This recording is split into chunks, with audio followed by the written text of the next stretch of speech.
ఇప్పుడు కరుణాకర్ రెడ్డి గారి వ్యవహారం, వైసీపీ పార్టీ నాయకుల వ్యవహారం ఎలా ఉందంటే దొంగే దొంగ దొంగ అన్నట్టుంది. వాళ్ళకి ఆ అవకాశం మనం కల్పిస్తున్నామా అని చెప్పి అనుమానాలు కలుగుతున్నాయి ప్రజలకు. ఎందుకంటే ఈ రోజు మా ప్రభుత్వం వచ్చి 15వ మాసం 15th మంత్ నడుస్తుంది, 15వ మాసం నడుస్తుంది. అలాగే ధర్మకర్తల మండలి డాక్యుమెంట్స్, నా దృష్టిలో అది భగవంతుడి సేవా మండలి. ప్రధాన సేవకుడుగా బిఆర్ నాయుడు గారు ఉన్నారు. ఆ మండలి బాధ్యతలు తీసుకొని 10 మాసాలు పూర్తయింది. రేపు అక్టోబర్ ఆఖరికి సంవత్సరం అవుతుంది. మనం గడిచిన సంవత్సర కాలంగా అనేక అంశాలు మన ఛానల్లోనూ వివిధ ఛానల్లోనూ చర్చించుకున్నాం. గత ప్రభుత్వ హయాంలో జరిగినటువంటి అవినీతి అక్రమాల గురించి. ఈరోజు ప్రసాదం కల్తీ అయింది, లడ్డూ ప్రసాదం కల్తీ అయింది.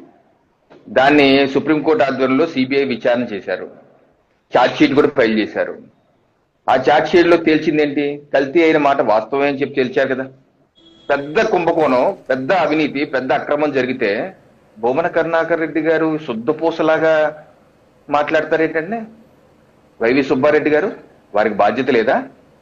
వారు ఏం చెప్పారు? జగన్మోహన్ రెడ్డి గారు ఆ మధ్య ఏమనేవారు? సిట్టు లేదు, విట్టు లేదు, ఏ కల్తీ జరగలేదు, ఏం జరగలేదు అన్నారు. మరి వాళ్ళ హయాంలో ఇంత ఘోరమైన అపచారం జరిగితే మరి దాని మీద నైతిక బాధ్యత తీసుకునే లేదా?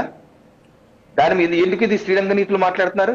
కరుణాకర్ రెడ్డి గారు 9 సంవత్సరాల పాటు సభ్యుడికి టీటీడీ పాలక ధర్మకర్తల మండలి సభ్యుడిగాను అలాగే చైర్మన్ గాను కొనసాగారు.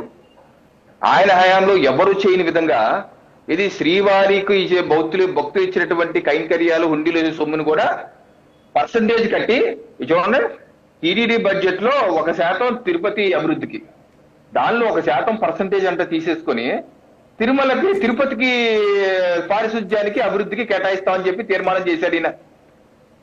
ఎవరు ఏది చేయని వ్యక్తి, ఏ హైందవుడు అయితే ఎవరన్నా పనిచేస్తారండి?